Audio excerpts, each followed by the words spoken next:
Okay, so we're live. Hello, hello, hello. Welcome to Wednesday.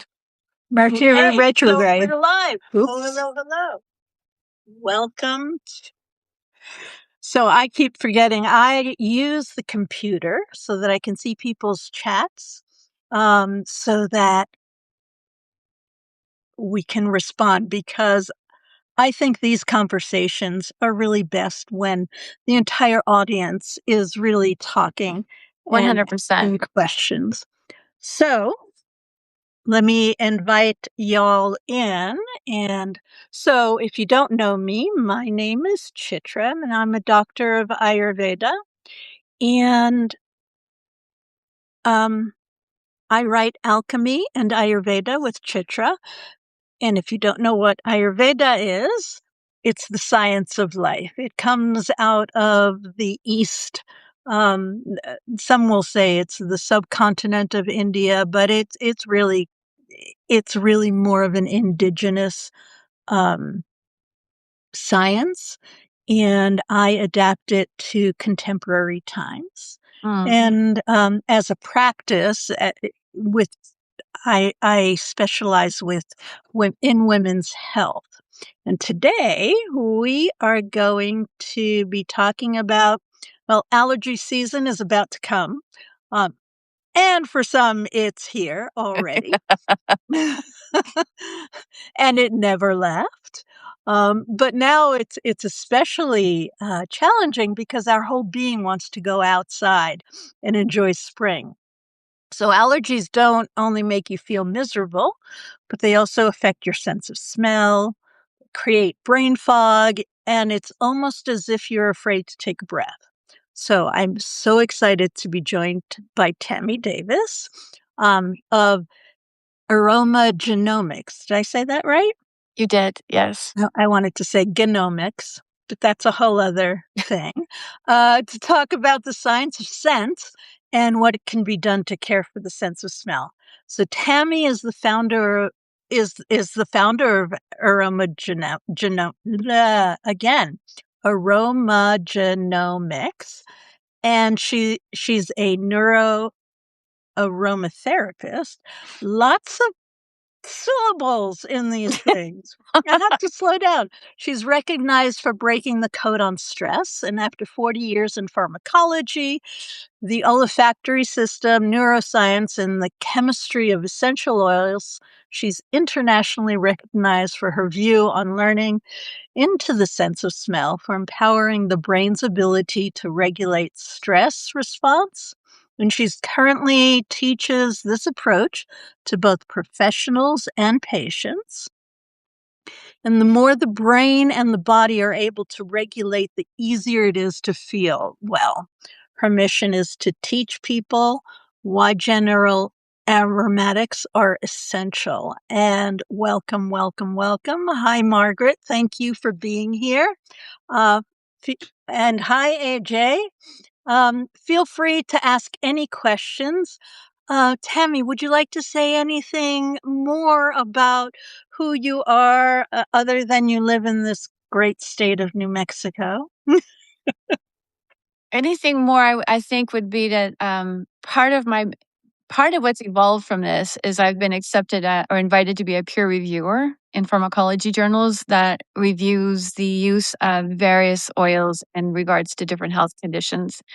And I've been invited now to speak at various addiction medicine conferences on the use of, or I should say, the integration of oils when it comes to treatment and recovery. Oh, how exciting. Yeah, it really is. And then I was also recently just joined the board of the World Taste and Smell Organization. And which is really cool because it really is about our sense of smell and how and what I like to talk about is also is even though we may not be able to smell things, the body is still smelling and not in a stinky way.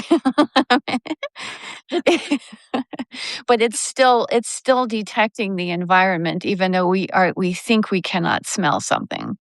Exactly. That's what fascinated me about your most recent work. By the way, I'm going to look for your Substack and put it into the chat. Okay. But you've been Thank you. writing about this, the whole body doing this sense of smell beyond that. And that kind of fits into an Ayurvedic perspective as well. So it's really fascinating for me to see what I believe uh, science catching up to these ancient uh, Finally, right? ancient ways of being and ancient ways of knowing the body. Um, it, and I think that one of the main reasons that it's finally catching up is because of the various perspectives. Science tends to be um, looking at minute. It's reductionist. That's the word I'm looking for, versus Ayurveda and some of these ancient um, sciences. They're looking at it from a different perspective. I don't even want to say holistic, because it's looking from spirit to physical rather than from physical to spiritual. So I'd Exactly. love to get more into that. And just, just a little bit to understand our sense of smell. I'm thinking about my dog. Well, I used to have a dog, and his sense of smell is extremely, extremely acute, right? I mean, this is how he communicates. My cats don't quite have that same sense of smell as the dog has, but Wow. still they have they communicate through the sense of smell. They have glands that emit different aromas, and that's how they mark you as theirs. They own you that way. Uh, Yeah. and humans, what happened with humans, I think, is that we developed our sense of sight, and we had to have because we are weaker, out in the wild than most mammals are. I think we developed our sense of sight through fire, and we developed hearing. So not everything could be. There wasn't enough energy to make all of these things super potent. So some things came down, and the sense of smell was not necessary to communicate like our language was. We created language too, but what it does is it tells us about health, our own personal health as well as others. And then it also tells us about ripeness of foods and things like that. So it's more of a personal thing rather than a survival thing. What do you think? Um, well, at one point it was for survival because we were having to detect food and whether or not, or for that matter, not just food, but also if there was a threat in the area. Mm. But I agree with you. Our sense of sight and hearing, which was our first sense, really became more acute because we were externally motivated. And but the sense of smell is more of an internal. It's a more of an internal communication.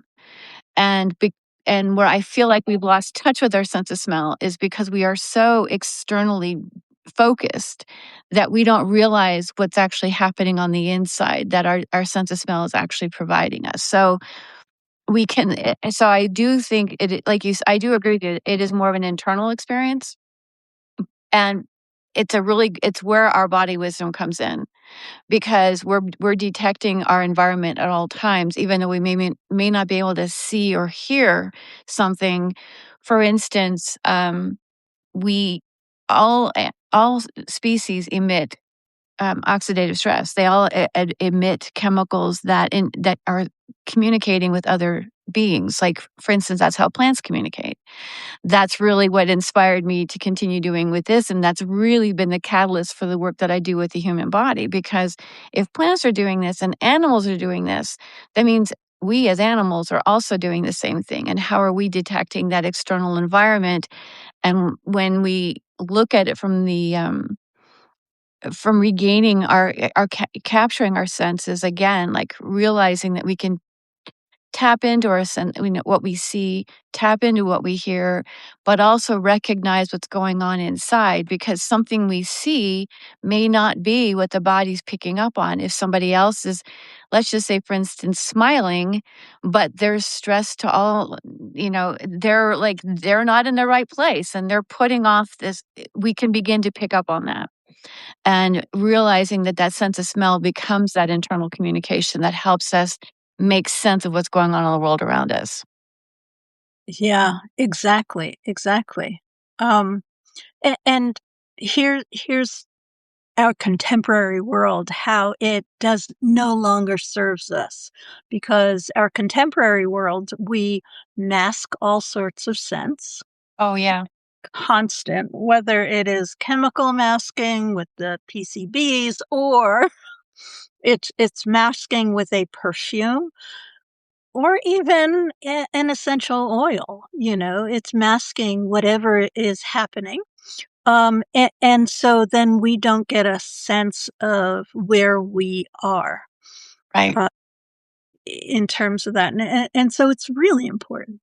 It is. And what you just said is important because you mentioned that, with the contemporary mindset, it is reductionist. That's what science does. It reduces it. So if we're using, let's just say, for instance, essential oil to alleviate a symptom, you're masking what's actually happening in the system. Whereas if you can tune into what's going on with the system and begin to use them in a way that allows that brain to self-regulate, now you can become clearer about how you can navigate a situation or potentially or leave a situation or enter a situation. You have a better facility over what your body's actually sending you. Yes, exactly. And this is how um my work in Ayurveda and it is all about. It's about using the body's intelligence. Yes, we use the herbs, the foods, the lifestyles and essential oils, but it's really about it reminding the body what needs to be done. And the sense of smell and the aromas that are emitted are always going to be telling us something about the system, always. And the idea of developing your sense of smell so that it is more acute than what it is going to lead you into a path of understanding what it is that you need next or what is coming up for you. Right. You know, so let's say there's diabetes happening or you're pre-diabetic. You will be able to smell your urine. It's going to have a stronger smell to it. Not only are you going to urinate more, but there's this other smell to it. And so you will know, oh, okay, this is really what's actually happening for me in my body rather than going to get a test. Not that you shouldn't get the test, but you know what to do in advance if you know what those signals and those senses are. And Exactly. this is what the senses are for. It's to tell us about how we live in this world.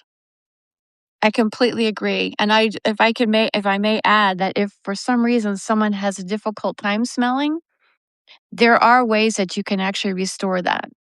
Oh my God, yes. Oh my God, yes. I'm so glad to hear you say that. Actually, during COVID, there were a lot of people who lost their sense of taste and smell.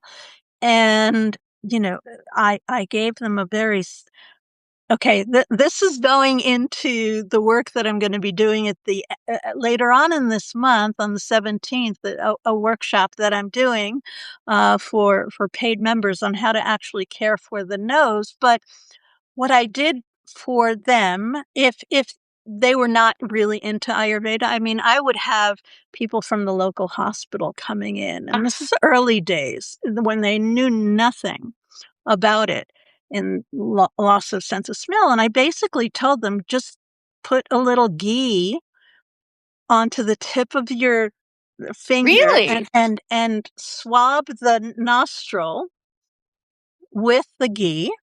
And what happened was is that the sense of smell slowly restored. Why? Because when this this is like the very beginning, but there's inflammation that's happening quite often, and what ghee does is it reduces inflammation. And then from an Ayurvedic perspective, we can go even further, um, and use medicated oils and different things to help with the nose itself, with the organ itself. But there's so many other portions that go along with it, um, into the sense of smell. Yeah. Well, I want, yeah. Hmm. What ways would you work with to do this?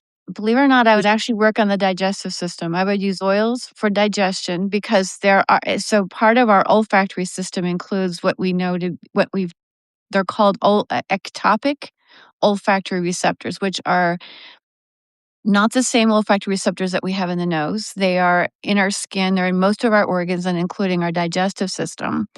And you could use, there's a couple of different digestive oils, I should say, that are support. I won't say they just support digestion because they support also the gut brain relationship, but they also help signal the receptors in the digestive system, the olfactory receptors in the digestive system, to help regulate the of all things, the sodium channel, which is how the sense of smell operates through the nose. Is with the sodium channel is one of the ways to do it.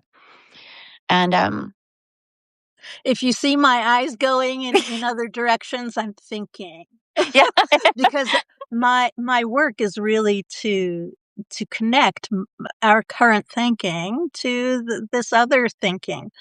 And I absolutely totally agree with you that the gut health is the first place to go, right? And and yet you have to also manage the thing oh, that's absolutely, affected, you know? So you absolutely, do both, and yeah. yeah, it's But I wonderful. like, I like that but idea. But yeah, because it's a neurological, breakdown, if you will, when you can't smell something. And so the sodium channels are in the brain, and so it actually makes that helps the microbiome to communicate more efficiently. And again, the ectopic olfactory receptors, what they do is they're designed to detect our environment. I mean, I say they're designed, that's what they do.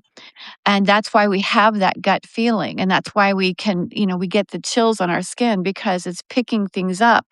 And in an ideal situation, when the body can actually self-regulate, it means it can actually self-soothe, something that we've lost or maybe never had the ability to develop from a very early age. And so it creates that connection to the environment and helps the body to begin to self-soothe, which now helps the neurological system to regulate the way that it's using minerals. So that's why I go for the gut.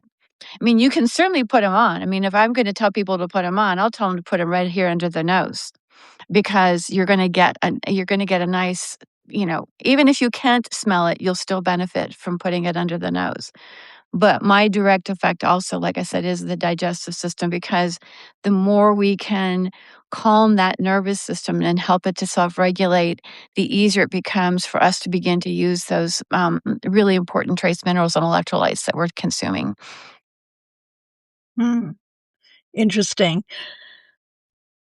I'm going to have to sit with that for a little while before I can connect the two, to Ayurveda because, again, it's reductionist.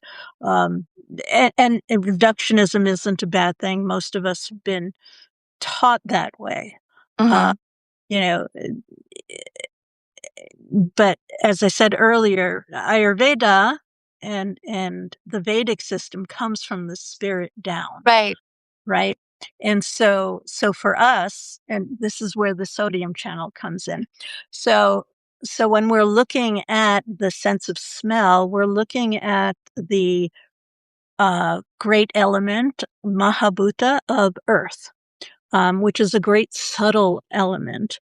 And in order for the sense of smell to function, we need an earth element, i.e. sodium channel, because sodium is it's a mineral, correct? Mm-hmm. Uh, it's a mineral, which is earth element. So really fascinating connection between that. And so we're looking at a space of we cannot have the sense of smell, or we cannot have smell without this great earth element. And it's not just, the ground that we walk Right. on, Right. trees. It's much, much bigger. It's the thing that is physical. So the spirit won't necessarily have the sense of smell. The No. mind won't necessarily have the sense of smell, but somehow we alchemically get that information, and we change it into something else, which is amazing. Right. And so what I want to say along the lines of what you're talking about when it comes to Ayurveda and this and bringing in the spirit, that's why I write what I write, is because what I'm doing is bridging really consciousness, spirit with the physical, and helping people become grounded and feel safe in their bodies. Because the more we can feel safe here, the more we can connect. And it really is about connecting to the consciousness that's within us and around us and bringing that all together. That's really what this is all about. I mean, oils in reality are oxidative stress that the plants are producing as a result of their relationship with spirit.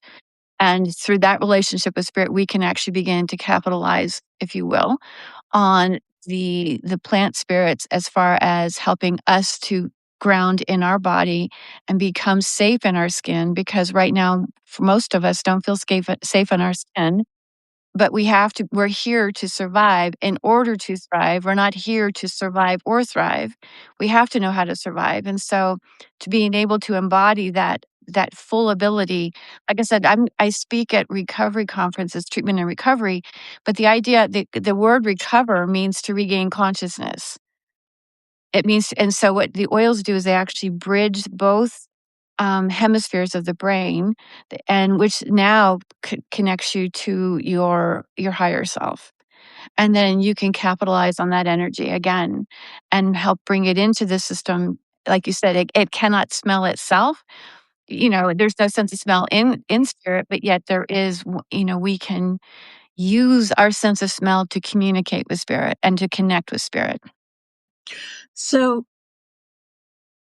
I have a question for you. In Hmm. Ayurveda, we have this concept of overuse of any of the senses, and Hmm. that in and of itself brings stress. Yes. And there was this other word that before I even go there, I'm hoping that you discover another word for oxidative stress, Oh yeah. because it feels like to me when I hear the word stress, it in and of itself is stressful. So if I know that a flower is I know that the when a flower finally gives its fruit of aroma, yes, it's on the path of leaving this world, that particular part of that plant. But I would love another word.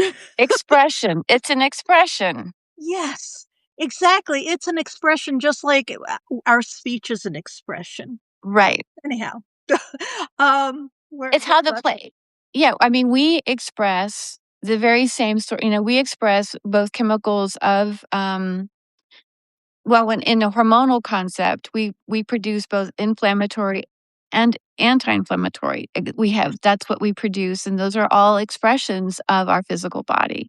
And the same thing can be said for the plant. So an essential oil basically is just that. It's an expression of the plant. It's an expression of the plant's experience. Yes, exactly, Yeah, exactly. And for us to stop and smell that is our communication with correct. those plants, and their communication to us, even though we may or may not fully understand what they're trying to express, but what we do know is how it makes us feel. And so that in and of itself is communicative.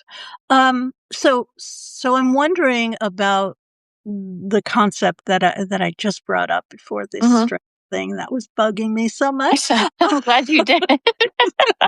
Only because, life is really, really stressful right now, and we're all feeling it, whether you're reading the news or not.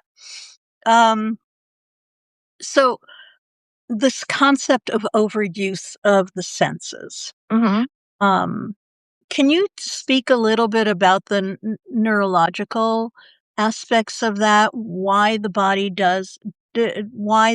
will turn off a sense or Hmm. tune it down a little bit, um, the- when there's too much of it, or it's gotten comfortable with it, or for whatever reason. Um, there's a couple of things I heard in that. So, for one, I will say we can become very accustomed to smells rather quickly because it's already it's received as much as it absolutely needs. It's kind of like you can eat food that tastes really yummy for the first, for a first while, then all of a sudden it's kind of like I'm done with it. And the same thing can be said for the neurological system. All of our receptors are designed to take in so much. They can only take in, so much information, and then it becomes overwhelming, and now it becomes stressful to the system. So that's, I mean, I know we don't want to use the word stress, but we Here we can, can. yeah, but yeah, we can stress the system quite easily with too much. So there is a reason to say less is more. You don't need to use a lot when it comes to the neurological system. Give it just, a small amount. Pay attention to how it feels. And you're better off. I mean, that's the reason why microdosing and homeopathics and are so beneficial, because you give the body just enough information and then trust it to know what to do. That's the most important piece, and that's where spirit comes in when it comes to this kind of work. It's not just tuning into the wisdom, but it's trusting to know that it doesn't need us to control it. It doesn't need us to fix it. It's just we are in relationship with this body, and how can we give it the information just enough and trust it to do what it needs to do. And if we have to add more at some point, it will let us know. And this is where we follow the body's lead. So I think that would be the best way I know how to answer your question. I hope that makes sense. Yes, that makes a ton of sense. Good. Okay. Um, to yes, and so there are certain principles that, from an Ayurveda, less is more, too much is too much. Opposites will decrease um, each of the qualities. So yeah, the physical body itself saying, okay, I've had enough, and the senses saying, okay, I've had enough, is the communication of the body that we need to listen to. I mean, how many times have we been listening? Yeah. How many times have we been listening to something and we just can't take the sound anymore? Yeah, It's just yeah. because there's been enough for the system. So let's get into, do you do anything with allergies themselves, environmental allergies? Because that's the season that's coming up. I do. I do a lot of work with helping to, again, soothe the immune system so that the allergic reactions are minimized. But again, also addressing any particular symptoms at the same time. That's how I work with it. It's like, okay, so if someone presents with a particular concern, we address the concern, but then it's selecting the best options when it comes to oils as far as what will help relieve those symptoms while also stabilizing the immune system so that the allergic reactions will naturally be relieved, if that make it. Yeah, that's how I would say it. And so that everything on that level is personalized. Nothing that I recommend is been on a shelf. It's not a general recommendation. I've spent the last 20 years really dissecting the chemistry of oils to understand how to make this recommendations to make it personal, because everybody's epigenome is as unique as our fingerprint. No two bodies are processing information in the same manner, not, so it's how do we honor what's going on in that system with the best oil selections that will also relieve symptoms. which is very similar to um, Ayurvedic understanding, that every single person has their own unique balance of dosha, which Mhm. is body constitutions. And within those, um, you have your own qualities that are connected to those. So even within that, when two people have the same ratios or similar ratios, the underlying qualities are also different. And then it's also about environment and lifestyle and ancestry and season and time of day, time of year, and time of life. Are all of those things are factored in to what happens and whether or not the immune system is affected. So, and then therefore, we're also looking at microchannels within it. Mhm. So even though we're not talking about genomics, genetics, yeah, I mean, we are in a sense, but we're not. Right. Um, Simply because what my work is about is teaching people how to do it for themselves before they go get a test, which may or may not be timely, meaning, different times of the day will result, especially with the blood tests, will show up different things. And epigenetics are still relatively new. So things within the science world is constantly evolving. Not to Oh, say that absolutely. so not only is it constantly evolving, but they also backtrack a little bit on many, many different things. And so it's very fascinating to me to see how you would work with. Is there any subjectivity involved? Because in Ayurveda, because life is constantly changing, we have to be somewhat subjective and then come back to what's happening and change whatever Right. dietary thing that we offer, because the 100%. body will learn. My So thing you is, work the same way. yeah, absolutely. Well, the nature of nature is adaptation. That's all epigenetics is. It's not like we have defects or mutations or what they like to kindly call SNPs. The reason I even use the word epigenetics is because it's become very popular. People are becoming more and more familiar with it. But the truth is that it's constantly adapting. Like you said it's evolving. The body's always evolving. And, right now I'm teaching up here at the community college this very thing. And what my mission is to really teach people how to do this for themselves, how to begin to select oils for themselves, and then naturally adapt it as their body moves forward. Because the second you introduce a chemical to the system, you've already created change. Transformation is simply a shift in the energy. That's all transformation is. So you can transform what's happening in the body the second you put a drop on. People will get the reason why we get allergies or what we think are rashes on the skin from oils is theoretically, well, I shouldn't say theoretic. What it comes down to is that every essential oil has chemicals in it that create that increase tissue permeability, which means it just can come out through the skin. If your lymph system is stagnant, if it's not moving and you're not getting a full, what I like to look at is fully integrative, getting Ayurvedic work and other work that helps keep the systems moving. The first thing it's going to do is if you are releasing any sort of inflammation, it's going to come back out through the skin. immediately. And the reason for that is because the moment you introduce any kind of essential oil intentionally, it shifts the body into a rest and receive state. I don't call it rest and digest, I call it rest and receive. The moment you receive, the body is now being able to relax and it's going to start to release. So we have to pay attention to that. And like you said, it is very subjective because at this point now it's going to begin to adapt and you've got to learn how to follow the body's lead. Exactly. Exactly. So I just wanted to add some Ayurvedic concepts Please, yeah. into this concept of why is it that the skin reacts so quickly to inflammation or to any sort of chemical. So where do I start?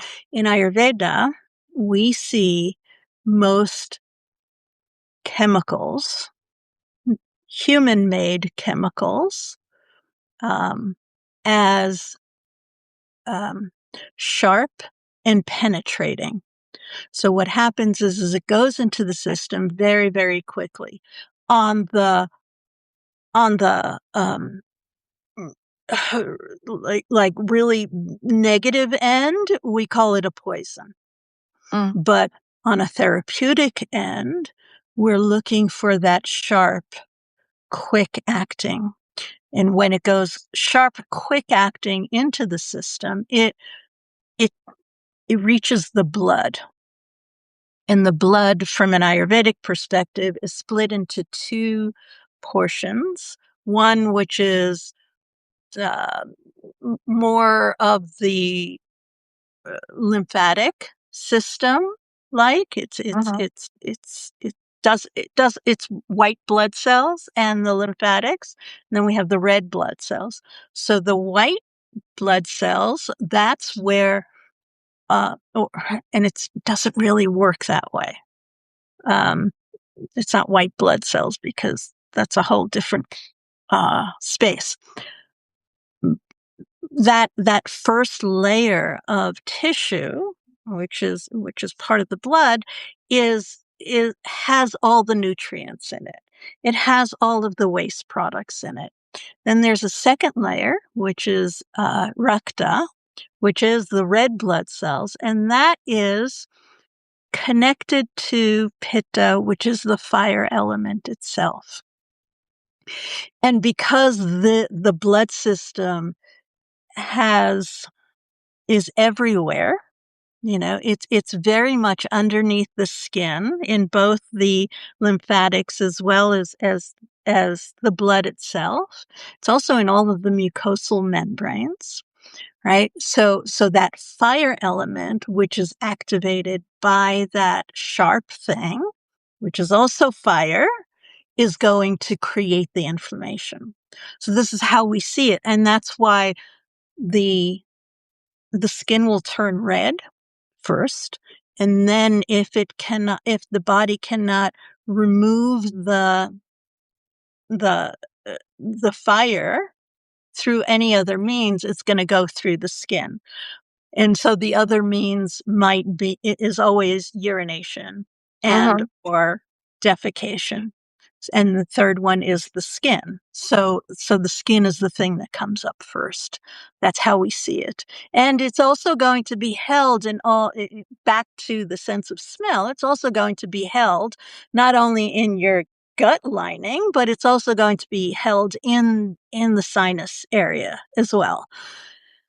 And so that also needs to be dealt with, because if you start reducing the inflammation in the gut, it's not necessarily going to help remove the inflammation and the other things that go along with it, because inflammation doesn't come on its own. Right. Um, it's also going to help remove some of those other things. So back to that original, what we do for the sense of smell is, yeah, we also have to clear out the Mhm. sinuses, Yeah. you know, which is one of the first things that, you know, the current medical community dealt with whenever their sinuses. It's like, okay, red eyes and Yeah, right. sinuses and pain and headache, but that really isn't, that's a side effect. That's the body trying to remove some of these, what it considers toxins to the system. It's like, okay, we're going to put this in every single corner that we possibly can so it doesn't affect the functioning of our system. But when there's an overload, that's when we see the allergies. Most definitely. And I wanted to say also just before, because I've been wanting to say it and I keep forgetting, and that is the sense of smell is the only sense that's not filtered by the thalamus. It's the Ah, only one that we have that innervates the entire brain, which is another reason why overwhelming it can cause more brain fog and more confusion and potentially even trigger more allergies if we're overstimulating the sense of smell. fascinating. So what's happening today with all the PCBs and all of these wonderful chemicals that we're putting on clothing and in Mm, our washing machine? So all of those things are in your triggering brain overload, immune overload mhm, as well, right. which is why every time uh, my neighbors do laundry, I can smell the thing. Oh, yeah, exactly. So there's a lot really that needs to be done in terms of subtracting things from our environment as well, not just adding to the system Right. with a smell, but we also have to subtract. Right, because if you think about rest, I mean, we think about rest and receive, right? If we're overloading the system, then the body can't ever the nervous system can't ever rest. It's constantly taking things in, which will overwhelm the system. So by clearing our environment as much as we can of aromas gives our body a chance to relax. It gives the nervous system a chance to take a break from taking in a lot of information. Hmm. Yeah. Um, does anyone in our audience have any questions? Can never tell what's going on because many people might be doing the dishes while or just listening in and using this as a podcast. Um, Which I appreciate everyone being here. I really do. Thank yeah, you. yeah. It's really a topic because we we don't honor the sense of smell. It's a forgotten thing until it gets overwhelmed with Right. a bad smell. Yeah, exactly. And it's so important. So tell me more about whole brain, and it bypassing the thalamus. Well, like I said, it's the only one that when the brain doesn't filter when it comes to the smells, it doesn't filter out anything. So it's getting to the visual cortex, the auditory. It's affecting the prefrontal cortex, the amygdala, the hypothalamus. I mean, that's the reason why our emotions can be so rapidly triggered by a smell. And that's the other thing about the sense of smell is to remember that it can, when we talk about triggers, and this comes back to the work that I do in recovery from trauma and addiction, um, that people are we can be easily triggered, and our nose is one way to do it. And something you had said in the beginning, which is that I mean, they use smell, they use aromas to prime environments, but it's not necessarily conducive to our best behavior depending on because our brains are picking it up immediately. So that's what makes it is a whole brain intervention that we have to be mindful of. It's very important to be mindful of it. Exactly. It's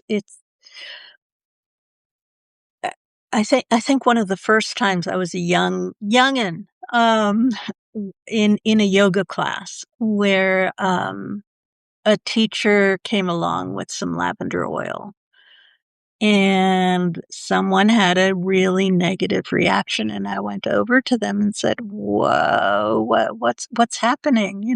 Lavender is supposed to be this universal aroma that it's healing if you put and calming, and it turned out that an abusive person used Mm. to have lavender around them all the time, and so they got triggered. So, it's like, I think that we have to understand the aromas, the scents that we put on to our systems, you know, not just from an allergen perspective, but it's like creating our own space. And when our space and our boundaries overwhelm somebody else's boundaries, it's not a good thing. It's like music in your car being blasted to everyone. It's not going to help everyone. Yeah, I think that's a really good point because it does, that's where, for one thing, that's why because other people's bodies are picking up. They're detecting, even though, even if they can't smell it, again, I come back to that, but their bodies are always picking it up. So one of the recommendations I like to make, and is when we're talking about using oils, you can actually put them on your feet. If you wanna go out into public and you're concerned about how they would affect other people, and I don't mean on the soles of your feet. I know there's some schools of thought to put it on the bottom of your feet. I always like to recommend between the toes because the webbing is so thin and the capillaries are right there and you can absorb it right in. But that's one way to benefit from using them and not offend other people, with a lot of aroma. Yeah. So you're reminding me of a science within Ayurveda where we use essential oils on specific points of the body. And this is called marma therapy. And the feet and the hands, in certain areas, it's directed to Mm, specific um, subtle anatomy. Let me put it that way, and to the brain, because it's also affecting the nervous system and sure. shooting directly up there. But there's a huge point, um, be, right next to the inner part of the big toe, at the nail of the big toe. So it would be like the nail bed, Oh, and that wow. one is big, huge. And I don't remember which one it is, what the name of it is. Um, but it will affect the body immediately.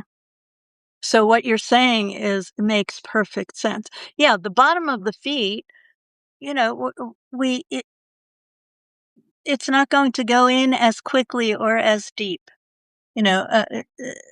Because we've got calluses, and I mean, the feet are meant for certain things, and the nerve tissues end there. So it's always a good thing to put oils, or whether it's essential, or as I use food oils, sesame Right. oil, and whatnot, for the bottom of the feet, to simply relax the entire nervous system. Mm. And then if you wanted to add something to that oil, and in aromatherapy, it's a carrier oil. Mhm. We call them medicated oils. That's when you'll see it. But what you're doing is you're massaging it into the foot, which does a lot more than just putting it onto a single point. So there are many ways to work this, and there's no one single way to do it right. The thing is to simply do it, and if you're not using too much, you can experiment with most anything, you know Absolutely. you know There's something you just said that was really important too. It's like there's no right way. And so I wanna say this about oils because sometimes, and I don't, I mean, I just want to say this because somebody might need to hear this, but we have a way of like, we hear there's so many recommendations on how to use oils and when to use oils. And I don't align with the prescriptive mindset, despite the fact that I come from pharmacology. Like I said, the body's constantly adapting. There may be times like if there's an oil that is recommended that's calming, but it might be stimulating to somebody else. So paying attention to that and realizing that your body is letting you know, and then adapting how you use it. Um, that's probably the most important piece. I mean, I've worked with people that have been living with autism or other disorders that couldn't sleep at night. And they would pick an oil or they would get oils that helped them to sleep at night and it would keep them wide awake. So we just flipped it, started using the oils in the morning, and it helped the body to naturally reset its clock gene, so to speak, so that it could actually relax and sleep at night. So adapting them is more important than following a particular protocol. Oh my god, yes. You just reminded me of ashwagandha, because ashwagandha is one of those herbs, and, you could probably get ashwagandha oil these days as an essential oil, but it's one of those herbs that does exactly that. For some people, it's relaxing. For other people, it's heating and stimulating. So it's not a one stop shop for Mhm. all, and we each have our own communication relation. We need to listen to the body. We need to listen to whatever that stimulant is. And on this topic of so many recommendations from every single place in the world. I had a teacher, Dr. Ladd, who would teach us about any substance. And they said, if you just get in this, it doesn't matter whether it's a spice, an essential oil, an herb. And this was for practitioners. He said, just get to know 10. Mhm. And if you really communicate with these 10, then you'll be able to pretty much manage anything, because you're playing with them. It's like, and what we've done in current society is we've gotten so reductionist that everything has multiple minute forms of it. And it's simply not true. Even an essential oil is going to be different from one season to the next, its components, right? So we need to lift it up a little bit from there and get to know ourselves and what it communicates in general. And so what that also means is that just because it worked for me this year doesn't mean it's going to work next year. Right. And if it worked, when I was younger, it may not work now, or it may work. You don't know unless you try and you work with it. Yeah, absolutely. Absolutely. That's I'm glad you said that because the nature of an oil changes. It'll change between seasons and the way our body uses it. And I'm now coming up with a series of books for this very reason, is to teach about how one particular oil can have so many different varieties, becoming more cognizant of that so that we can become more selective when we're purchasing, and then being aware of what our body is actually saying, how it benefits from it and whether or not it needs it any longer. And I love what Dr. Ladd said. I had a student the other day ask me, how many oils, I mean, should we really have around? Like, well, anywhere between 10 to 15 and work with those. And then just, use a handful at a time, maybe 3 or 4 at a time. Don't use them all and watch how your body moves. Watch how it flows with it. And then consistently, maybe even swap out one from time to time and just pay attention to how things feel because that's your best gauge. Yes, exactly. We've been talking quite a bit about essential oils, and I just want to add a little caveat to it. So I don't use essential oils in my home. because I have cats, and cats' livers cannot handle the essential oils. So I just wanted to remind anyone who is reading, I mean, who's watching. This is going to go into a post, but I just wanted to remind everyone that look and see who's living with you, what animals are around you. And that might be an indicator again to rather than, um, it you may not even wanna touch the oils. And yes, put them on your feet under your socks so that your pets can stay safe. Yeah, on that note, I don't recommend diffusing that you said that because I know I've had somebody actually ask me once, "Can I diffuse oils to control the mood in the room of my guests?" And I went, "No, because you don't know what medications they're taking. Not all oils work with all medications, for one, and I think it's kind of, I don't feel it's appropriate to do that. Let people be where they To are." change someone else's mood? Really? Yeah, I I don't agree with that, but I don't agree with diffusing either for the reasons that you just stated. Because you don't who else is in the home, whether they are a fur baby or a human, there's other people, there's other creatures around, and so having the respect and honoring in the individuality is really very important. exactly, because, you know, the sense of smell is so much closer to because it's a little hidden, it's closer to our consciousness. You know, it is closer to our emotions, and that's because as you stated earlier, it's closer to the mind itself, and so it's a bit hidden, and, you know, we're not always awake. We might be in the psychological current words are the states of consciousness are, you know, unconscious or subconscious.